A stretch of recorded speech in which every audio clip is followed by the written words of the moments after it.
Welcome to the Offshore Marketer Show, live from Mauritius. A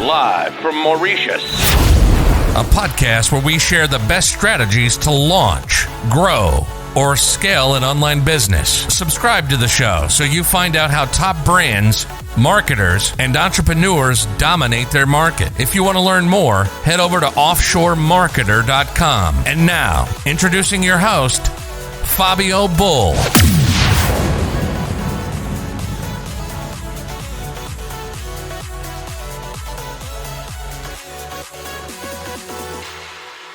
Hi everyone, welcome back to the show. Today I'm going to speak to Arman Ananian, and we're going to talk about how to grow your business and dominate your market through online advertising. Arman had the chance to work with some of the biggest names in the online marketing world, such as Frank Kern, Grant Cardone, and he also built ads for more than 200 companies and acquired top-level knowledge on the know-how on online advertising strategies. Arman is also founder and the CEO of RF Media. Arman, welcome to the show, and thank you for being here today. Thanks for having me, Fabio. Pleasure to be here. So I guess my first question is, where does all this interest come with the online advertising world, and why is it so interesting to you to have and to know and to be part of it? Mm-hmm. Yeah, so at first it was born out of a necessity because, I had like an e-commerce store for myself, and I had to do ads to promote the business. But then, thanks to a connection, I was able to start working like as an advertiser, purely online advertising, for an advertising company, and that really opened the eyes for like lots of different businesses, and you're helping them grow in different ways. So, it was very interesting, very cool since day one. Cool.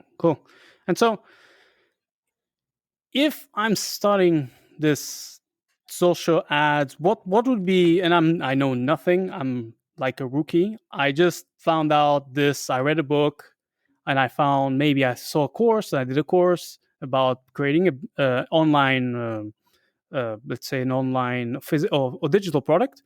How would you start by going in and doing my marketing on social media ads, as an example?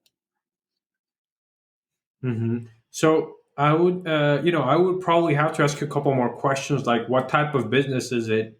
We can, for example, take even the promoting the podcast, or maybe something else. I know you also do, some of the, people relocating for tax purposes. So whatever you want, let's talk specifics. I can give you specific advice. Well, okay, then let's say if I want to grow my podcasts to, let's say, 10,000 listeners per month. Okay. What would be a general idea where you start? Yeah, absolutely. So I would start with, first off, a way to monetize it, and it's a little bit, sometimes it's, you get started, you're excited, but a lot of times excitement fades out, and then there is nothing to sustain the podcast, and people eventually stop. Right. So I would start first with, how can you monetize it? Is that like through partnerships, affiliate promotions? Do you have a course, something you can teach? Just like take a look at Tim Ferriss, what he's doing. But yeah, I would say that is a key part, and then we could talk with advertising. But having like an opt-in, having like a funnel where people can subscribe, get to your email list, that is like almost essential. And then we can talk about ads. Okay.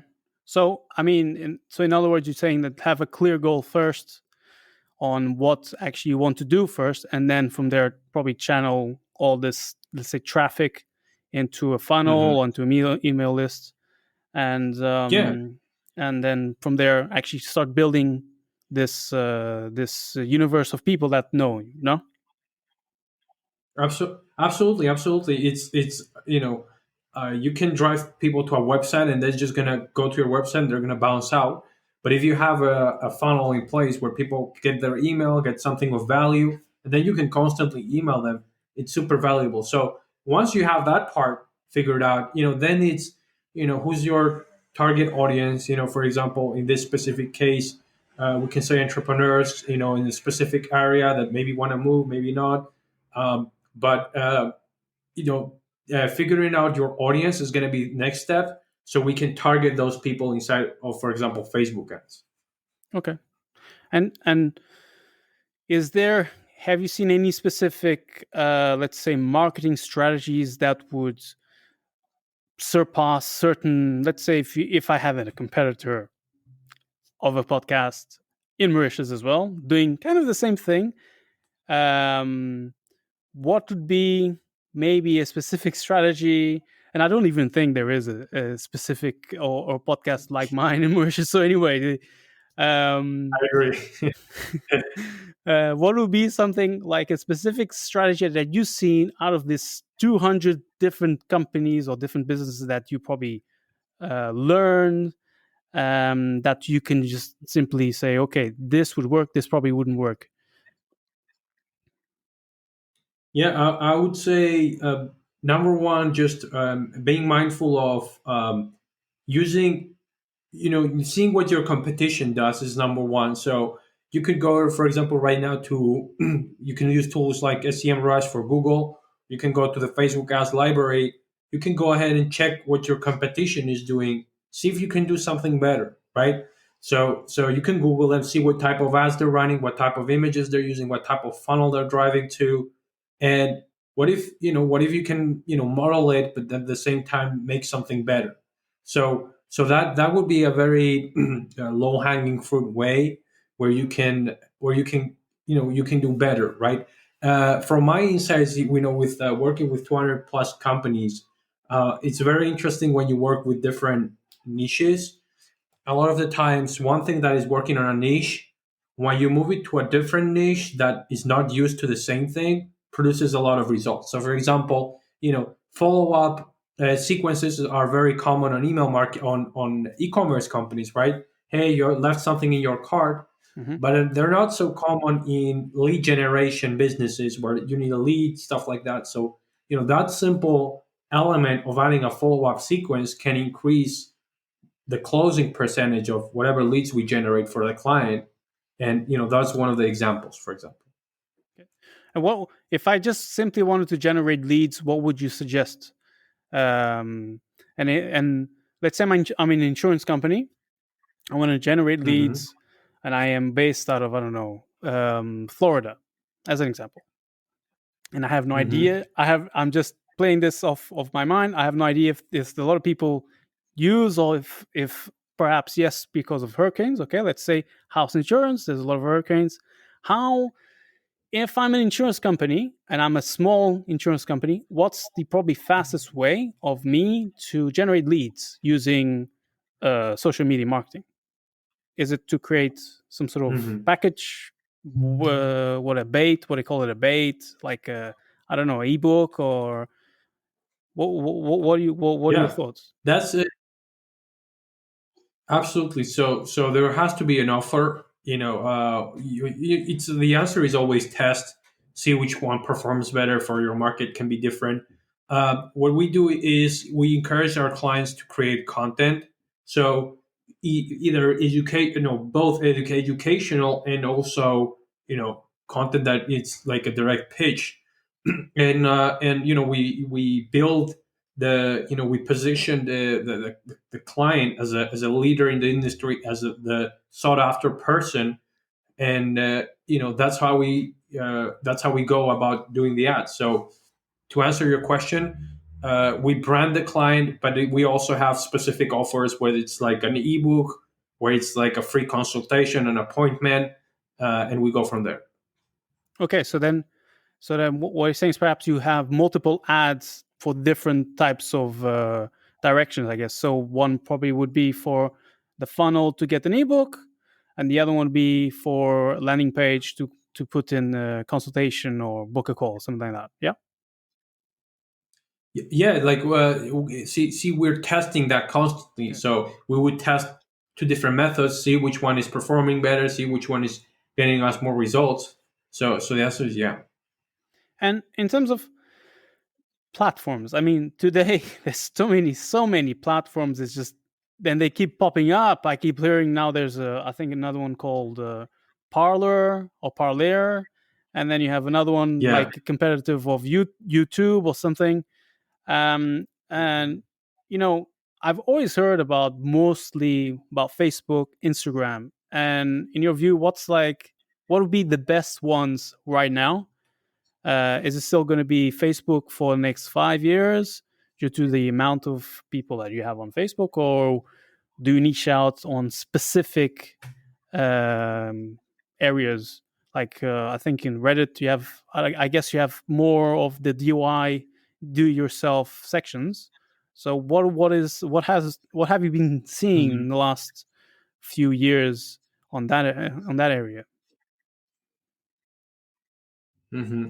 Yeah, for us, we mainly focus on Facebook and Google, and we do some experiments here and there, Quoras and all this other stuff. But we keep on working on what works and what brings results. In this case, is Facebook, and then answering your question whether it's going to be here in 5 or 10 years. Honestly, we don't know, but we follow the trends. Like there is TikTok overtaking a lot of the younger population from Instagram, from Facebook. Well, there's not much from Facebook, but a lot of it from Instagram, and then Instagram comes up with the Reels feature. But so it's a constant fight, and we keep our ear close to the ground to see where markets are moving. I think Facebook has a very good foothold and is adapting to changes. So I think they will continue being on top for a while. And one, I guess one question I had earlier came to my mind is the ad copy, does that actually play when you pay for per click? Does it actually play a big role or not so much? I mean, what is it that?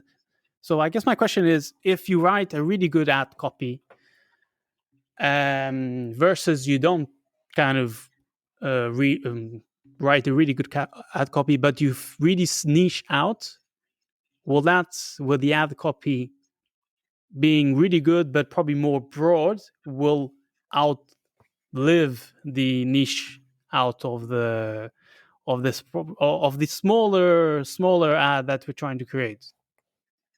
Not sure if that my question was Hmm. clear. Yeah. So you're saying, I think what you're saying is it better to make a more very specific version of an ad or copy, or make it more generic? Is that what you're asking? Well, what I'm trying to say is that if the advertising copywriting of the ad on Facebook is a lot better, will that Hmm. actually? So let's say you have two examples. One, you don't really invest on the ad copy, but you go really niche down into a specific sector or specific market audience.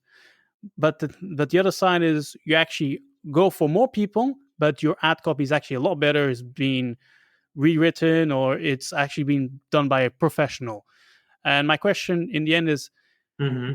does the one with the ad copy professionally done outweigh or outwin the one that is more niche down on the smaller ads for the smaller audience? I see what you're saying. So that's a matter of it changes per industry. For example, one example I can bring you that I know of is in the real estate market, or like when you're talking to business owners. But let's bring the real estate market. The role that copy plays a lot of times is when you cannot specifically target someone, because you cannot really go on a tight targeting options in Facebook. You cannot really target, for example, homeowners. You cannot. So the way you're going to actually target homeowners is by targeting people into real estate, and then using the copy to filter out people who are homeowners. So you would say something like, "Attention homeowners, if you own a home and you have this amount, you would love this, this insurance or whatever, right? So the copy plays a big role there when the targeting is not very specific. So it acts as a gatekeeper. So if you're not a homeowner, you're not going to read it, or you're not going to opt in, you know? Okay. Okay. Yeah. And so obviously now Facebook has come up for a few years now, I think, with all these different rules that you can't. It has to be Facebook compliance almost, and a lot of, well, the word on the street, there's a lot of advertisers that were doing, let's say, funky stuff and really using big words. Now they can't use it. And so with you, how did you actually kind of like, you probably were had to adapt in a sense. What has changed within like your agency that you had to kind of change things around so that it doesn't, let's say, affect the ads when you place for your clients? Yeah, so what we number one, just being super in tune with the policies. They're changing quite well, and what really Facebook is doing, if you think about it, is trying not to get sued by their customers. So in reality, when a law comes in place, they're just adapting to the law so they don't get sued. And what we're doing is constantly being on the privacy policy pages, or on the advertising policies. And then number two, one thing I would recommend to people is having a Facebook rep, or be hanging around Facebook support, so you can get your things pushed, right? So for example, when we have this right now with a client, you cannot for people you cannot discriminate when selling real estate products, let's say a home. You cannot discriminate by gender or by age. It's just Facebook is not allowing you to do that in the states. Outside of the states, you can. So once you if you're not selling real estate but selling something related, Facebook, the algorithm still disables or disapproves the ads, gets into problems. So what you have to do is keep have a relationship in place, or have these tools to keep appealing and push through them. That's the answer. And and sometimes, can you fight this? Because let's face it, sometimes Facebook, they're a bit to the edge, that they'll say something, but it's probably not the actual. I mean, you could write something, and actually probably that's not the truth. Have you faced like ways that you had to fight back, saying no, this is not correct, and then they approve the ad?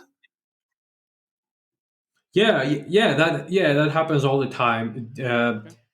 Now sometimes it doesn't happen, all at the same time, right? So you have to keep being persistent, and a lot of times, you have to understand, if you see the stats of advertisers, the number of advertisers on Facebook's platform grows every year over year. More businesses are advertising, and imagine they don't have a big team of support, so a lot of the things fall through the cracks, or they don't really get what you're trying to say. So a lot of the times, those are the reasons why they're not getting approved. And so it's a hit and miss, but you have to be persistent. That's the answer.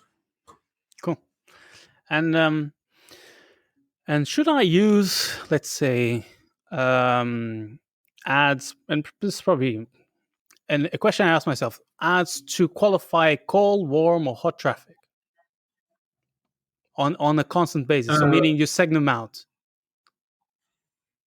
yeah, that's what we do for our clients. If you want like a little bit of the breakdown, absolutely. We have some cold audiences for people that cold ads that for people that don't know us. They're different from the ads that we have on our hot or warm, where we know that they have seen a percentage of our videos. Maybe many of them, they've checked our website, they checked the order form. So you talk different to them. A lot of times when these people have visited your site, they're just one push away from buying. you're just helping them make that decision. Maybe you provide them with extra information. Maybe you provide them with testimonials, frequently asked questions. So the messaging is absolutely different for each for each of the stages. Hmm.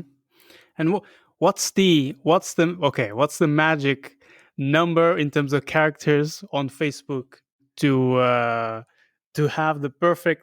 Okay, the perfect ad is, I'd say, unachievable, but the most converting ad that you've seen, like, as your experience, you've been like, wow, this is converting, I don't know, 40%, 50%, whatever, the an insane amount.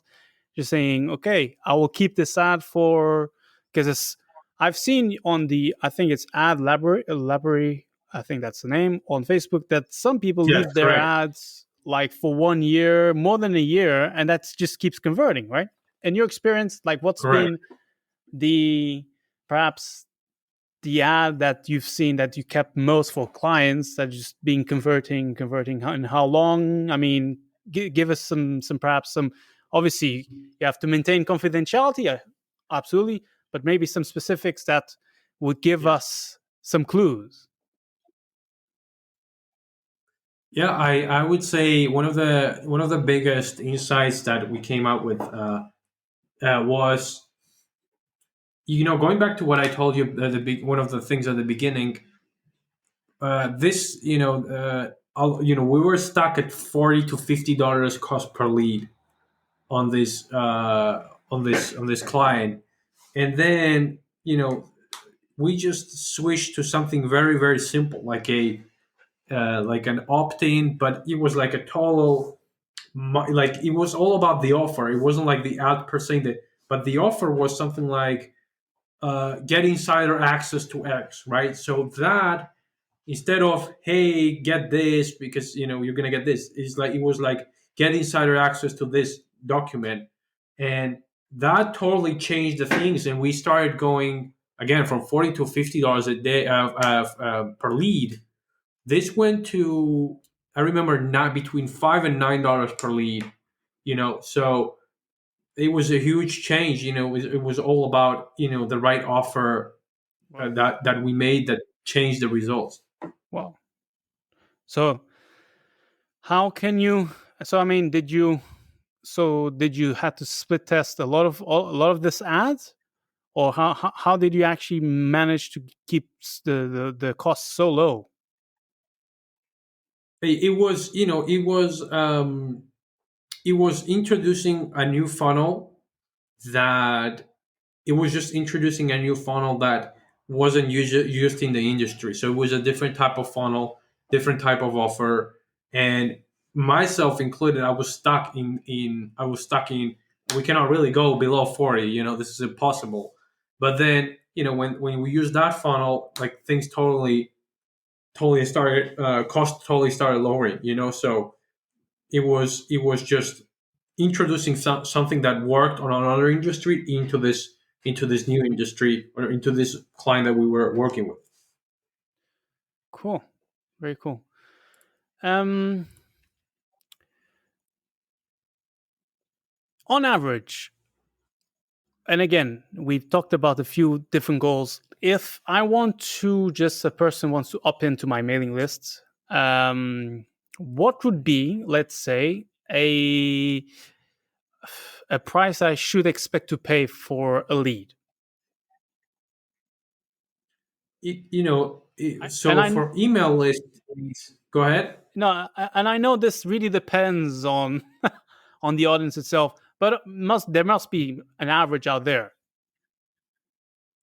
Yeah, I would say depending on how you do it. I've recently seen some peers get even like 0.70 cost per lead, but like on average, that's a crazy number. Some special things on the back end, but you could expect $3 to $5 cost per lead. And if you have a good follow up sequence and process, it shouldn't be a problem, because you spend $5, and if in 30 days they buy something more than $5, which is pretty much anything, you're recouping your costs. So that's around the prices that I'm seeing.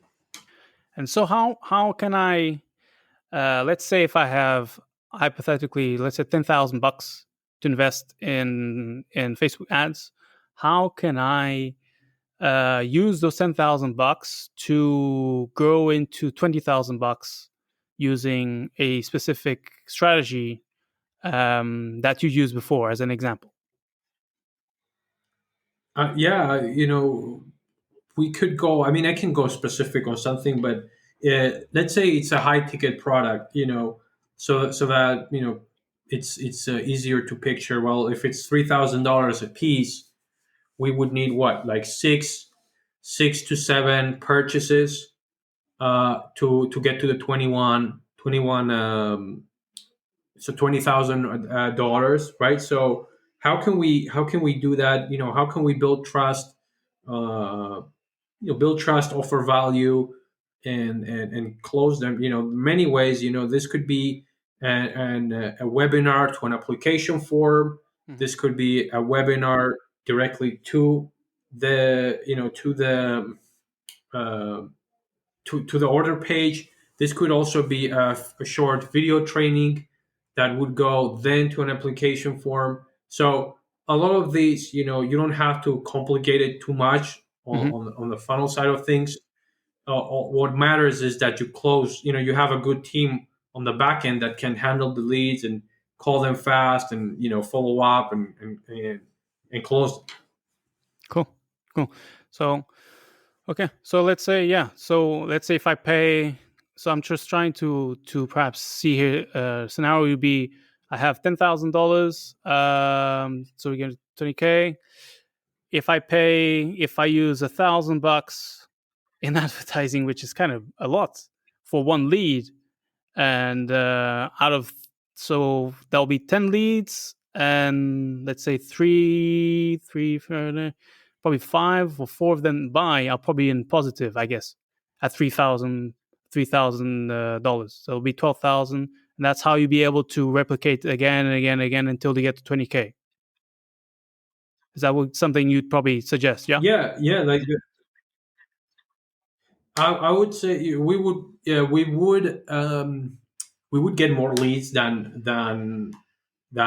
10 probably, but depends on what you consider a lead. We could get 30 leads. Out of those, qualified, they could be 10. So out of those 10, we have to know your closing ratio. Is it like Okay. 50%? Is it Okay. 20%?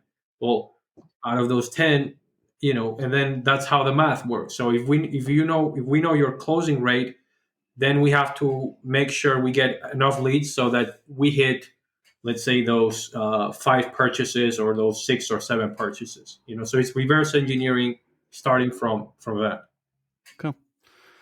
And obviously you run an ad agency, and my question is, why should I perhaps consider working with an ad agency for my business, so that I can grow it and probably be less focused on running Facebook ads, which a lot of people don't like to do, um, and just focusing on, as an example, myself, create content. Absolutely. So yeah, like it's just natural evolution. As a business owner, you start and you just get things off the ground. You get results, but you have employees. Maybe you have a team. You have a product creation or product optimization, or you have sales. So all these things at the end of the day, get your day pretty filled up, and you don't have the time that we have, or as any ad guy has, honestly, to just research the latest strategies, train themselves on what's working, what's not working, testing all day. So that's really the difference. In an advertising agency, what we're doing is constantly training, constantly testing, constantly improving. And it's, the more you work on something, the better you get. So it's just for the same amount of money that you're spending, you are producing better results potentially with a good team. Sure, absolutely, yeah, totally agree. And so, you've done, just circling back, you've done 200 businesses. helped 200 businesses do several different campaigns. I mean, what has been let's say, one thing that you saw that this could change, even going forward? Let's say if you decide to stop what you're doing and you decide, okay, I'm going to launch a brand or a product. What has been one thing out of uh, all these different marketings that you've learned that you can probably share with us today? Yeah, I would say it's, it is like a hack. Like, honestly, what I'm going to say, it sounds simple, but it's such a hack that not a lot of people do, and don't know how to do it. So I would say just reverse engineering what's working already. So you have a new product idea, you want to test it. Well, can you actually see what others are doing similar? What are they doing to make it work? Is it a webinar? Is it a e-commerce? Is it like a pre-launch? What are they doing? So being able to use, number one, reverse engineer what's working for other people and apply it to your business. It's like a skill that I think is one of the most important, in order to succeed, because it saves you tons of money and time that others have put into Mm-hmm. developing the best strategies. Absolutely, yeah. Well, I mean, I think as a final thoughts, thank you for your time on giving us so much value. It's really appreciated. We hope you all the best. Where can perhaps listeners find you if they want to hire an ad agency in the future? Absolutely. Thank you so much, Fabio. We have a little gift. We'll put the link in here for, it's called "How to Get Exceptional Results on Your Advertising Campaigns," Oh wow, thank and you. it's an ebook for free ebook for all the audience. They can, it's a little bit of what I talk, but other amazing things you can do to improve your advertising. And we'll link that there. But for everything else, they can go to rfmedia.com, and we'll take it from there. Okay, perfect. Thank you once again, and hopefully we can chat soon. Come around. Perhaps you'll have a lot more things that you can teach our listeners and also teach me. And hopefully we'll have Absolutely. more, as they call it, knowledge bombs that you can drop here in the podcast. And once again, Arman, thank you so much. Have a great one, and speak to you soon. Thank you. Thank you.